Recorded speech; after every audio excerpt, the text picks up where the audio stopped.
Hello and welcome to English for You. Reese and Mike are back again for an article today about Japan. Mike, have you been to Japan before? Oh, I've been to Japan several times. I like going to Japan. It's one of my favorite places. It's a really special place. There's no other place in the world like Japan. They have amazing food, an ancient culture, very polite people, and just so much to see and do. Absolutely. It's really an amazing country because you can literally go skiing in the north and then fly down to the south and be sitting on a tropical beach in the afternoon if you want. And of course, the cities of Japan, which are my favorite, are just unbelievable. There's so much to do. In fact, because of lockdown, since we can't travel, last year I played a video game all about Japan just because I missed it so much. Wow. I think maybe Japan might be the first location I'm flying to as soon as lockdown lifts. That sounds like a very good plan. Well, Japan is also famous for being home to numerous volcanoes. Big fire mountains that sometimes explode but also create new land. And so today's article is called Meet Japan's New Baby Island. And in the article, we'll find out exactly how that baby island came to be. So let's get into it. Reading.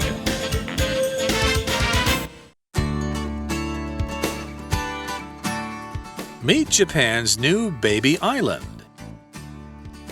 Last year's eruption of Fukutoku Okanoba, a volcano under the ocean water, has resulted in the birth of a new island. This baby island was discovered in Japan near Iwo Jima. It is around 1,200 kilometers south of Tokyo and has the shape of a letter C. The distance across the island is about 1 kilometer. It's possible, however, that the new island will not survive. New islands have appeared in this area before in 1904, 1914, and 1986. All of the former new islands sank under the water after being worn down by waves and currents.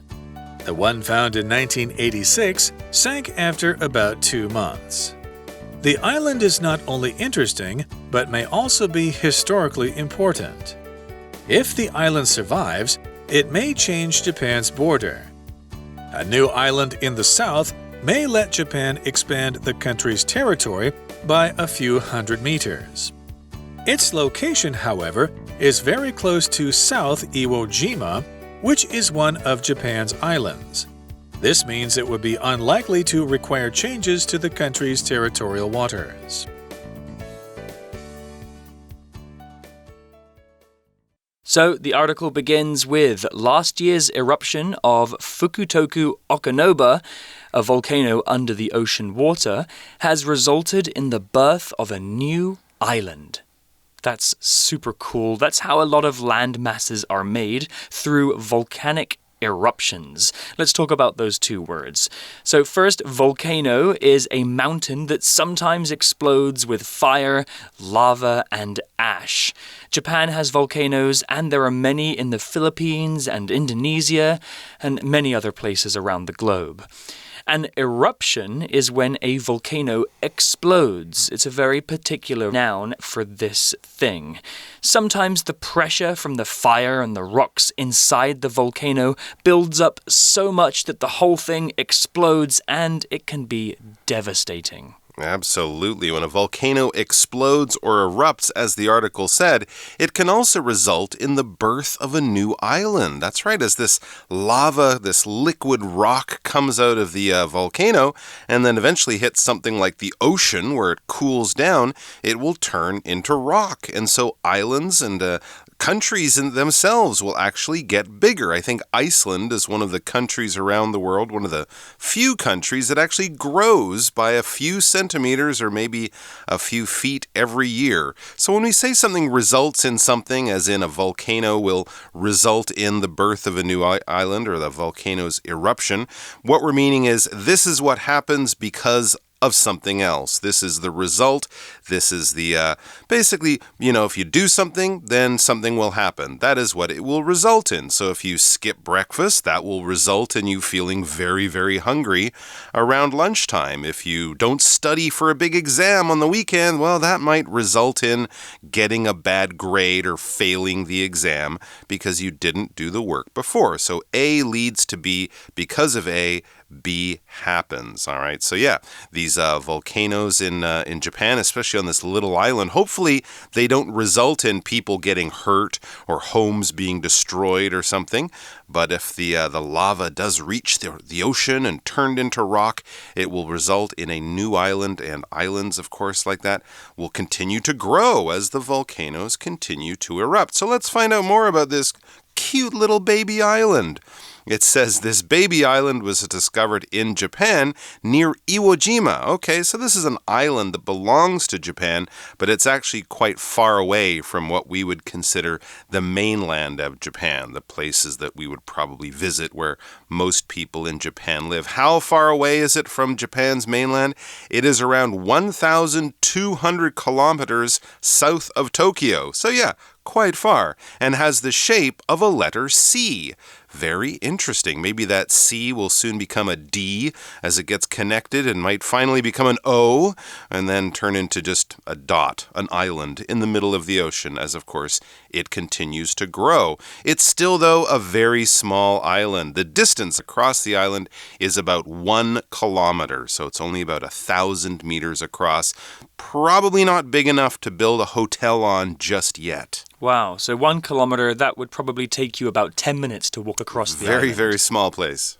Although it's probably not an island that you would want to walk on yet. No, not unless you're a geologist or a volcanologist who studies these things for science. But tourists, yes, stay away for now. If it's an active volcano, it could be pretty hot and dangerous around there, so let's not plan our vacation just yet. Well, the article continues and tells us a bit more about the possible future of this island. It says, it's possible, however, that the new island will not survive. Oh no, something bad could happen to it? Possibly. Well, let's find out in the article, but first, let's look at this word, survive. Survive is a verb, and to survive means to continue to live, to continue to be alive, basically to not die. We often use this word survive when there is a chance of danger or being hurt or killed. You need to drink water and eat food to survive. If you're in a serious accident like a car crash or a plane crash, you might be very lucky to survive. Here's an example sentence for survive. I don't think the roof of our building will survive a powerful typhoon. So the powerful typhoon will come along and the building's roof will probably be damaged or destroyed. It will get ruined or wrecked. It won't survive. And apparently this island might not survive. And we say this because there's actually a history of these islands appearing and then just disappearing, going away, not surviving. Let's look at some of the history. It says new islands have appeared in this area before in 1904, 1914, and 1986. So several times, and probably thousands of times before that, going back to the dawn of history. But as long as scientists have been noticing and paying attention and measuring these things, at least 3 times in the last just over 100 years has a situation like this come along, and all, as we continue reading, all of the former new islands sank under the water after being worn down by waves and currents. So, of course, it's an island. It's not going to die as if we might die and not survive some terrible experience. These islands will sink. They'll just disappear under the ocean's surface because they're being worn down by waves and currents. For example, the one found in 1986 sank after about 2 months. So a very short period of time. I guess the rock that comes out of these volcanoes, it's not as strong when it's fresh and new. As it cools down, it's easy for the ocean waves and the winds of the ocean to wear down these new baby islands. When we talk about something sinking, basically it's disappearing under the surface of the water. If you throw a stone into the water, it will make a splash, and then it won't be seen on the surface. It will sink down to the bottom of the lake or whatever you've thrown the rock into. Certain things we want them to sink. For example, in our example sentence, the submarine slowly sank beneath the surface of the ocean. That boat is designed to go underwater, so that's okay. But if it's a boat, say, I don't know, the Titanic, and it sinks, that is not okay. That was not planned. Boats will only sink if some terrible thing happens on board. Water gets in, the boat can't sit on the surface. It will sink or disappear below the surface of the water. And when things wear down, well, this is something that we see in our geology or geography classes, right? Winds and sand and water wears down rock, especially if you've ever been to a river. You might notice that the rocks on the bottom of the river are very smooth. They're very sort of polished and rounded in shape. That's because the water wears them down. Also, winds can wear down rocks. I think the famous Queen's Head stone there in northern Taiwan has been worn down by wind and waves over hundreds or thousands of years to give it a special smooth kind of shape. So water, over a long period of time, can do a lot of damage or can wear down rocks. When I think about rocks being worn down, I think of the Grand Canyon. Oh, in yes, the a States. river. It's a huge hole in the earth with a river at the bottom, and it's very, very deep.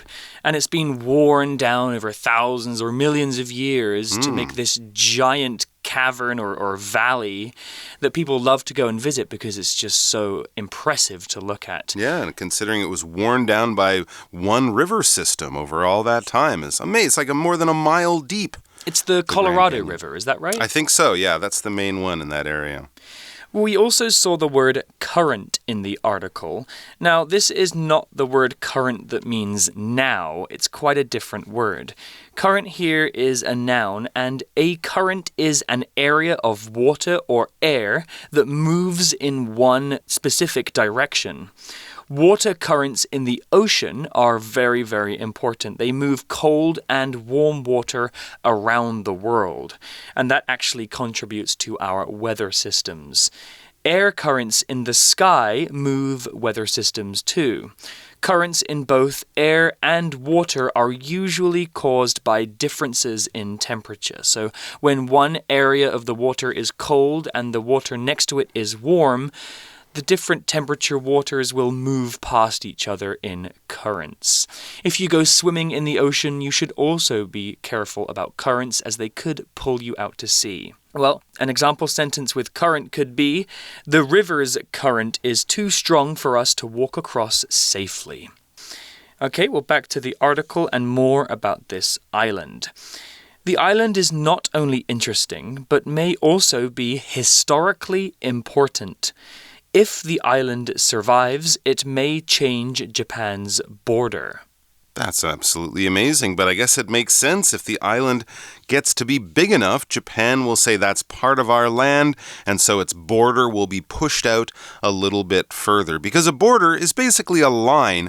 Generally, it's a line on a map, but we use these borders to sort of show where one country ends and another country begins. If you go down into the real world, well, there might be signs on a border, maybe a fence, possibly even a wall, but most of the time there's just maybe a road and then a sign, and you might see a police station there. Well, they'll check your passport as you cross the border. But really, the most notable place, or the place it's easiest to see a border, is is on a map. Basically, it's just showing this is this country's land, and on the other side is that country's land. Sometimes we even cross a border without seeing it in an airport. Once you go through customs and you show them your passport and ask permission to go into a new country, that's crossing a border.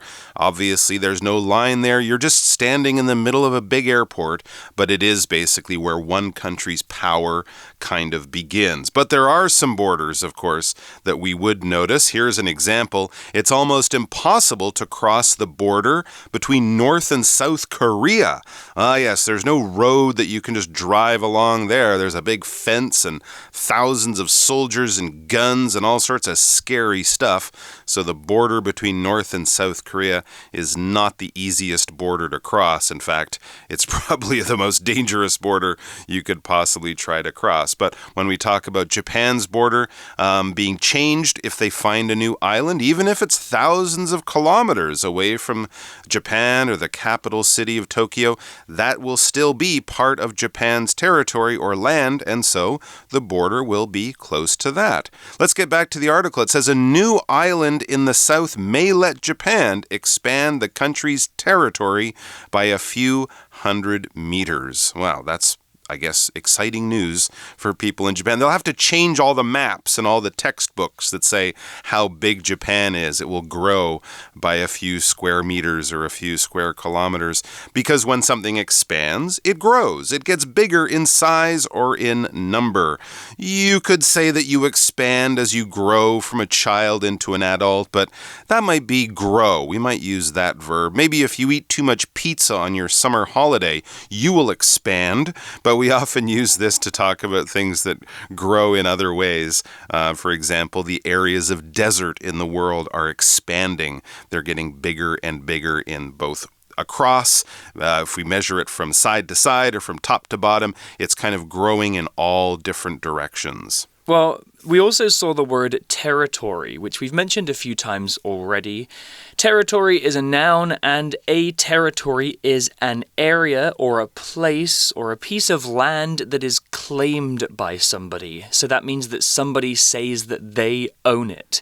If I say that this is my territory, that means that this place is mine. We often use this word when we're talking about countries. A country's territory is the land or the place that belongs to them. So territories have changed many times in history, and claiming territories can often lead to wars, as it has in history many times. Here's an example sentence with territory. This territory was first settled by the Bunun tribe. Okay, so it's an area of land within a larger country, right? Different countries can have different types of territory that's used or are you sort of given over to people for all sorts of different reasons. Yeah, now, where exactly is this new island? Well, its location, however, is very close to South Iwo Jima, which is one of Japan's islands. Interesting. Of course, we've heard of Iwo Jima. It was a famous battle site during World War II. I didn't actually know there was more than one Iwo Jima island, a north and maybe a south island. So that's quite interesting. But yes, this is still very far from Japan and a very remote location. Remote meaning far away from almost anything else.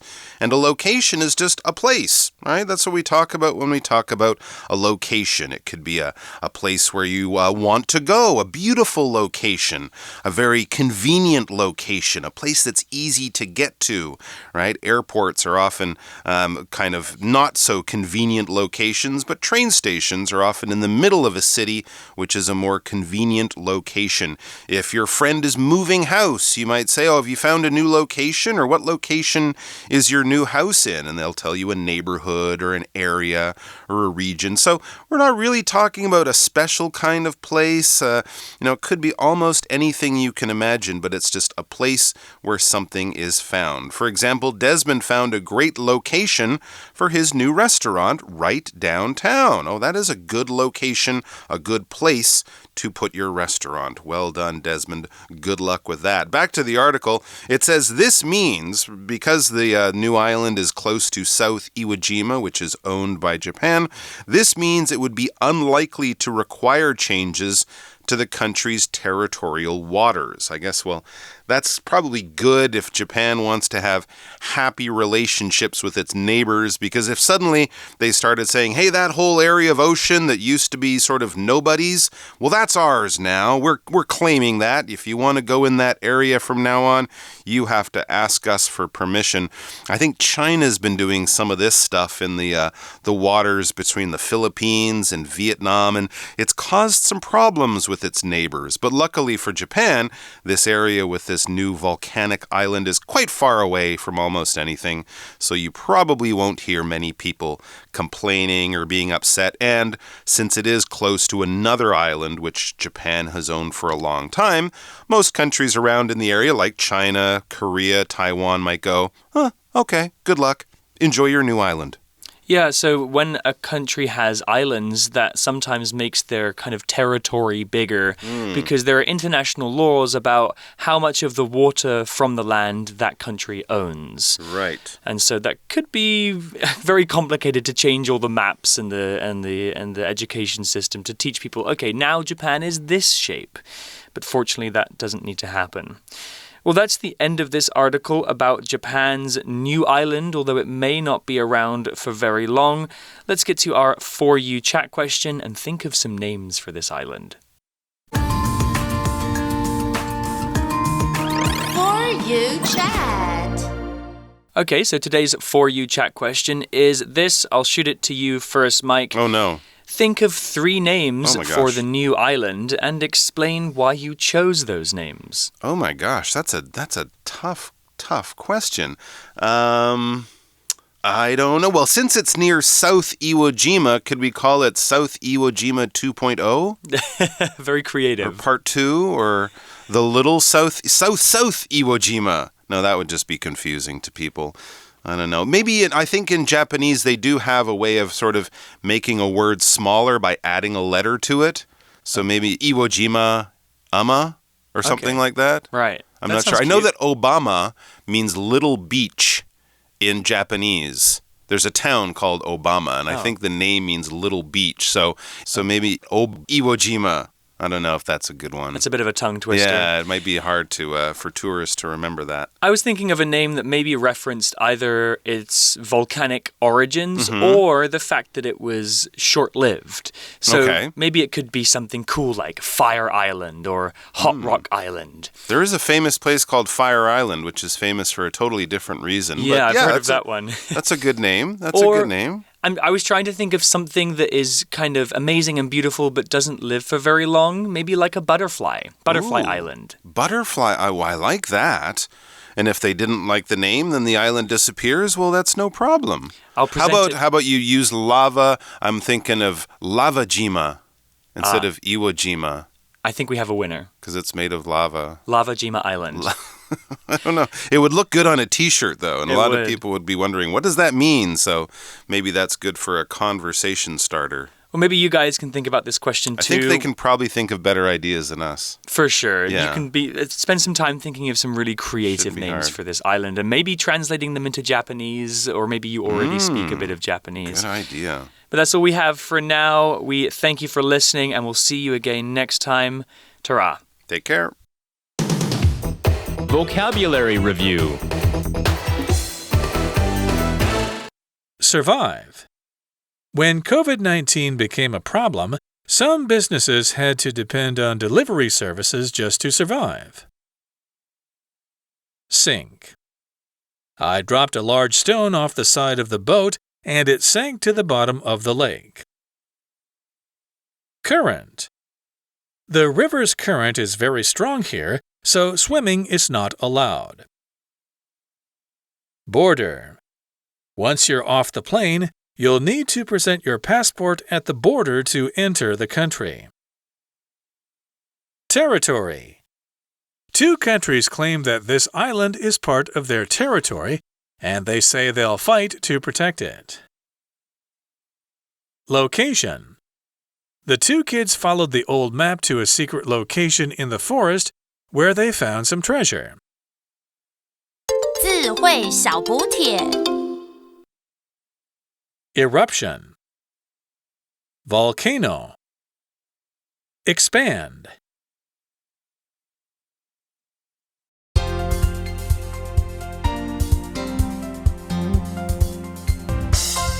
以上节目是由活用空中美语制作，活用空中美语杂志，请洽询全国各大书店。如欲索取试听教材，请来电02-2364-4000，02-2364-4000，或上网查询，网址是 www.english4u.net www.english4u.net